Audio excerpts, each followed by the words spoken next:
San Sebastian has a problem. Turn around and everybody arrived. It's really small and it's really delicious. So good.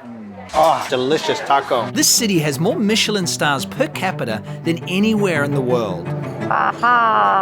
In 2017, 2 million tourists visited the city of only 185,000 inhabitants, driving up prices, complicating housing, overcrowding the narrow streets, and giving rise to tourist-trapped pincho bars. And the problem is at its worst here, in the tiny, beautiful historic old town, La Parte Vieja.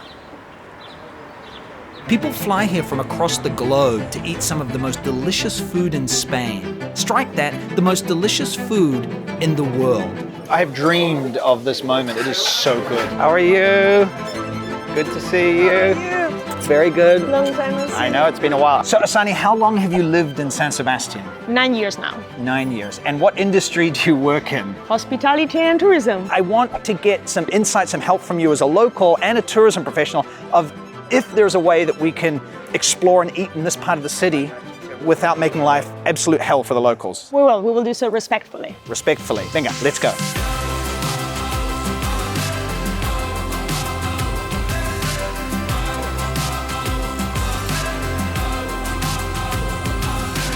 Usually behind the bar you have these little hangers that are very useful so you don't bump into anybody.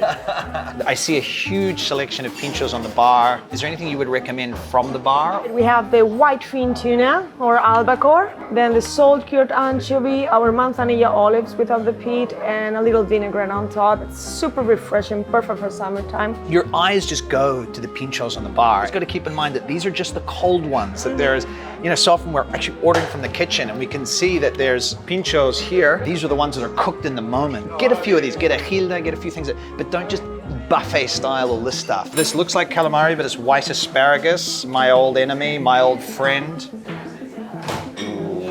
Nothing, it's so Spanish, the broken egg on top, Oh, that's really good. I was not expecting that. And what have we got here, Osane? Bocado de verano. The bite of summer. That is the tomato. We have some onion in here, the piparras, and the white fin tuna. I feel healthier already. No, it's really good. Osane was telling me the story of this bar, and I find it fascinating. So it was run for many, many years by a woman. It was very traditional and local. She was going to retire, but there was no one in her family to take it over. Obviously, a lot of people wanted to take it over. Popular place, good business. But she selected the person who would take it over, who would keep the traditions alive. And she chose Mohammed, who's the owner now. He's been running it for 3 years. He's won awards for his pinchos. We want to make sure that it gives back to the community in a way that it will support the way we live, but also being welcoming to others who might be coming to enjoy our food and our culture. La gente de casa es la gente de casa y el turista es el invitado. Tienes que tener mucho cuidado en las cosas, un poquito los precios y el producto también es muy importante. Porque si tú le dices, hay para el turista y no hay para el de casa, dice, ¿qué pasa? ¿Que yo soy menos que un turista? Claro. Porque el turista lo puede pagar y yo no puedo pagar. Yeah. No, es mejor no entrar en ese juego. Claro. Yes. Agur. You said agur. I think using local language is a part of kind of showing respect to the locals. So I want to learn a few words in Euskera. Hello, kaixo. Kaixo. Goodbye, agur. Agur. Thank you, eskerrik asko. Onegin. Onegin, which means? Bon appetit. Okay, so this next place we're going to, they've agreed to open just for us to serve us some food. Ormazabal. Ormazabal. Right opposite La Viña, which is super famous, and it means that this place often gets ignored. I'll follow you in, let's go. All right, let's go.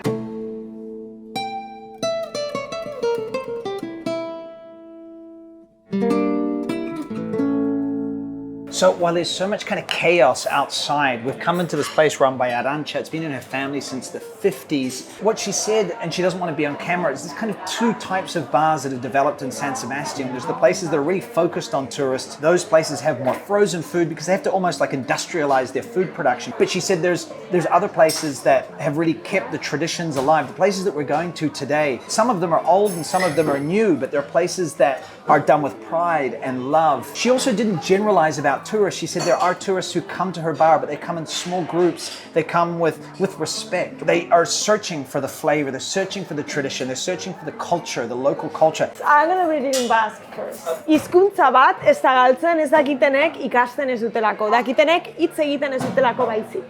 And what does that mean? That means a language is not lost because those who don't know it don't learn it. It's lost because those who know it don't speak it. Bacalao. So here we have the beef cheek with the mashed potatoes, a little bit of parsley. Here we have the codfish confit with roasted green peppers and onions. She made sure to mention this was a piquillo pepper sauce, homemade piquillo sauce. All right. Just rich, simple, but delicious, and kind of soul food. Oh,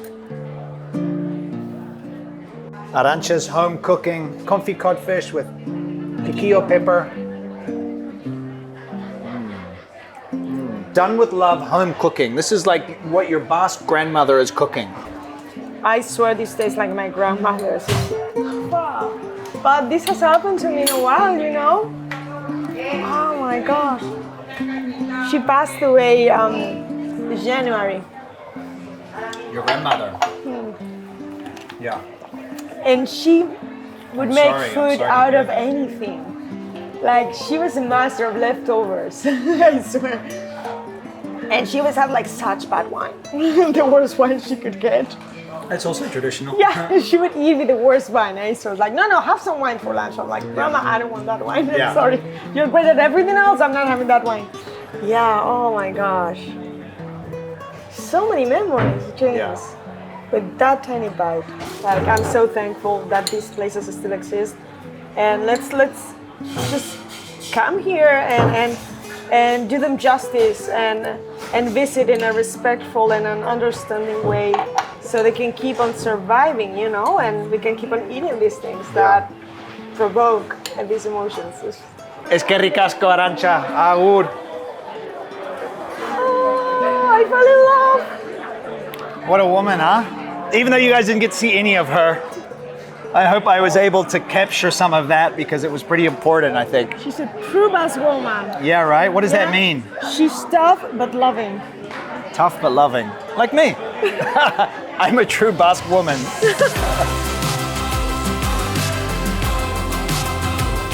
A cheese stuffed tomato. Look at this beauty. Oh my God. So I wanted to show you a book that I really loved, and the author just got it translated to Spanish because the original one was in English. So this is an amazing cookbook, and it's Basque recipes.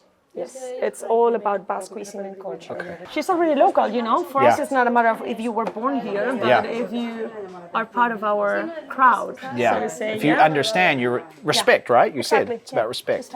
Whether it's the language or the time you come or the way you follow the kind of unwritten rules, it's about, I love that word used, I wasn't expecting respect, you know?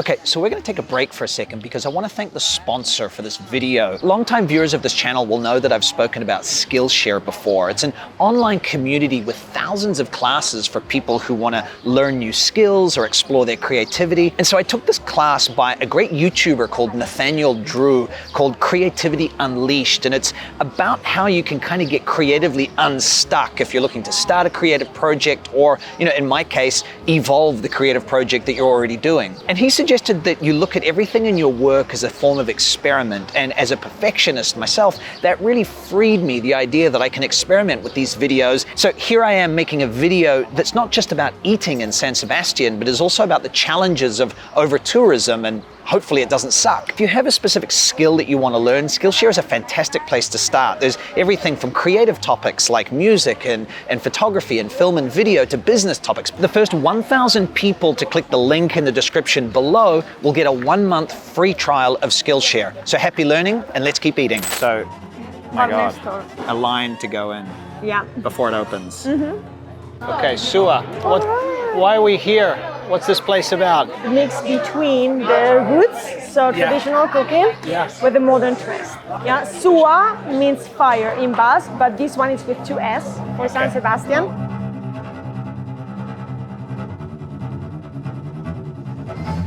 You gotta check this out.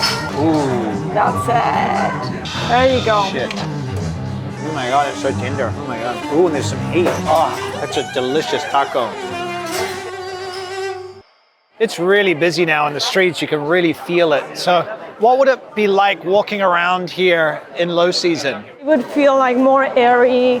You can breathe, more locals around because they're not away on holidays. So you do have more of a true feeling of the city.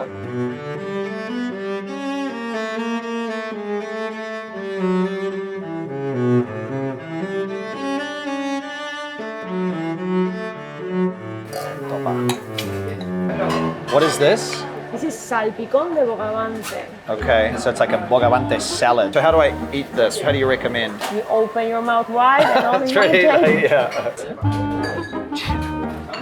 Okay. The smoothest, it's like, of the lobster. It's just really smooth and creamy, and that beautiful lobster flavor.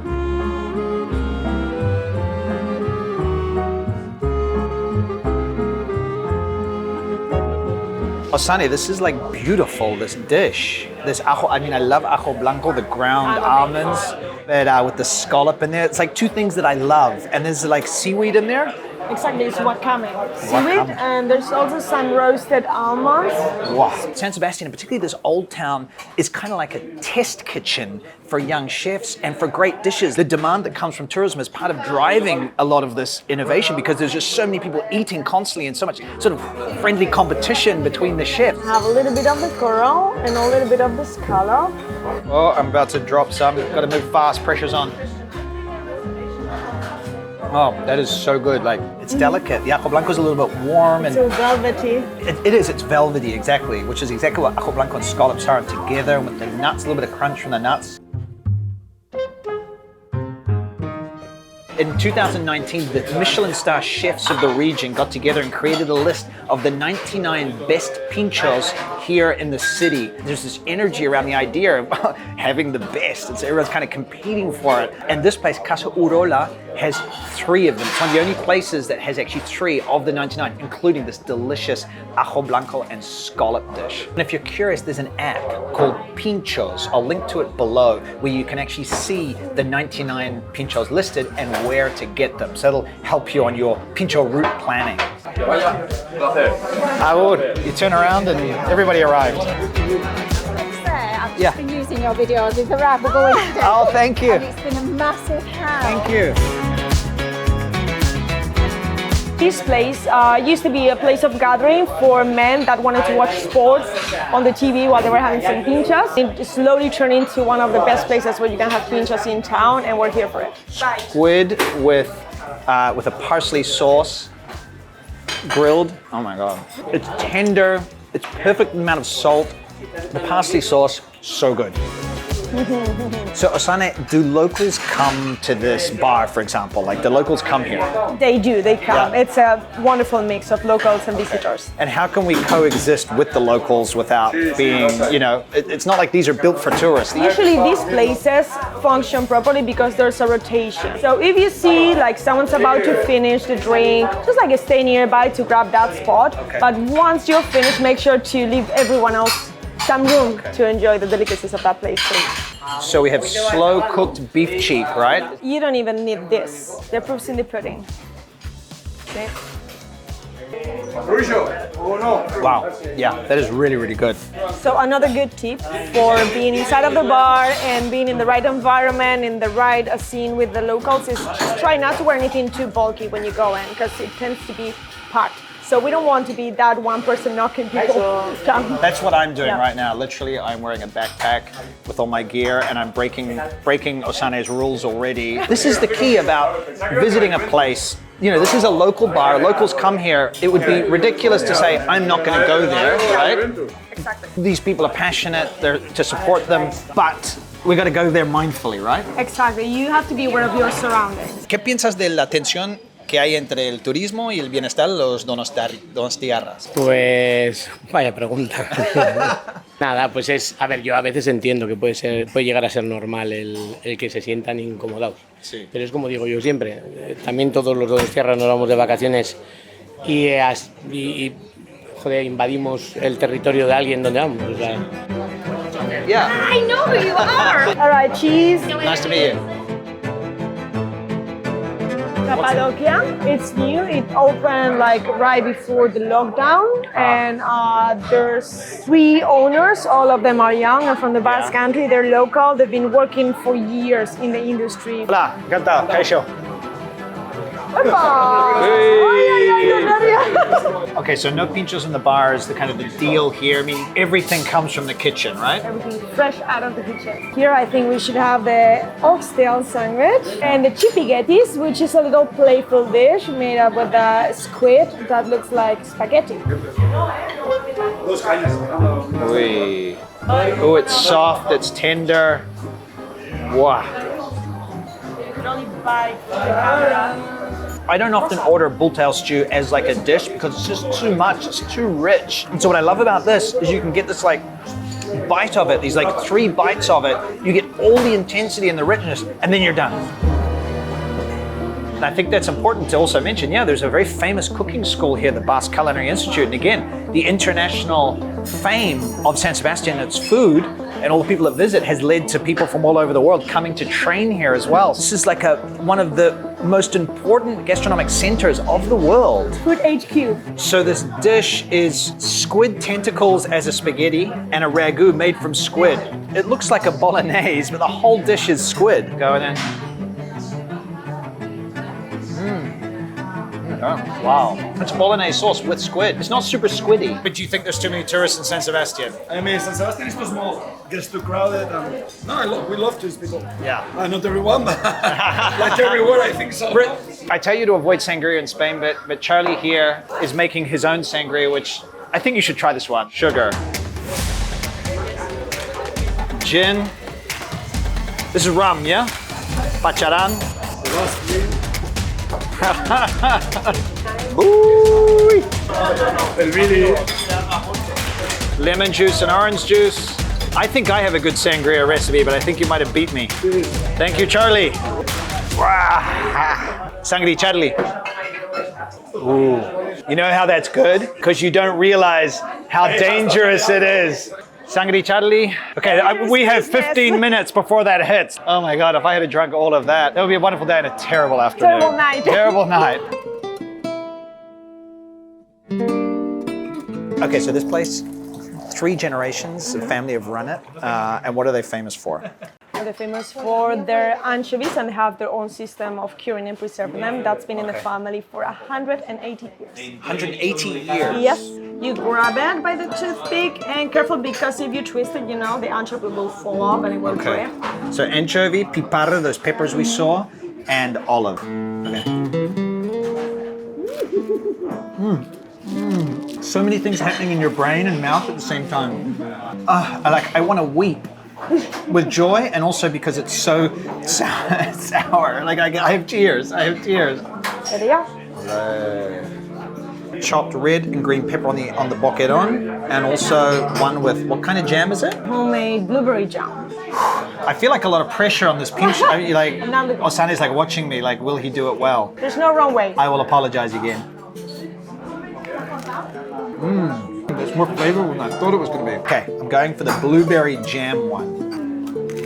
Oh, that's addictive. This is my all-time favorite. We're holding our microphones close because it's a little loud here because literally we came in here at midday and by 12:15 it's packed. Should I come at a different time of year? What do you think? What are the benefits for me and for the locals? Well, for you would have more personalized attention because there's less crowd. When it comes to the quality of life of those in the city, it would mean that the workers would not only be working in high season, just like killing themselves doing extra hours. That would mean spreading out these contracts into the leg season and into the low season. Que ricasco!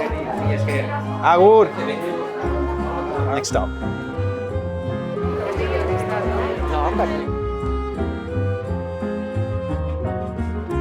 stacked up here. They have burnt Basque cheesecake that they made famous, and now it's famous all over the world.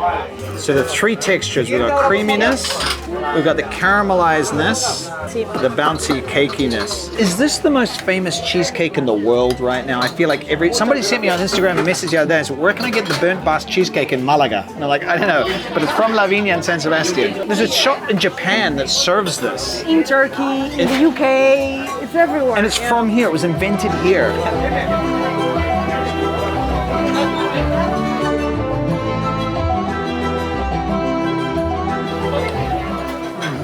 Like weak at the knees. I remember what this is like. I have dreamed of this moment. It is so good. It's like you can't stop. And it's got that burnt thing which cuts away the sweetness as well. 15 volume right here. It's called nectar for a reason. So we're gonna just like pour a little bit over there. Look at the shine. Now this is owner's recommendation. Wow. And it's not about sweet, it doesn't even, it's sweeter obviously, but it's also about like the intensity of like the sherry aging on it, you know? Oh, very cool. You enjoying San Sebastian? Yeah. I feel like every time I step out, it's like, So guys, I hope you kind of are getting a sense. What I'm seeing here is that it's not a yes or no, it's not a black and white thing about come to San Sebastian or don't be, be a tourist here, but don't be a tourist. It's about the respect you mentioned, you talked about Osane, it's about going to these places that are soulful and where it's done with tradition and care and love, because those exist. And I want to thank you, eskerrik asko, Osane. It's been a beautiful experience. And guys, if you're curious about exploring more of San Sebastian beyond just the Parte Vieja, this part, check out the other videos in the playlist that are appearing around our heads right now. And we'll see you over there. Eskerrik asko y agur. Eskerrik asko.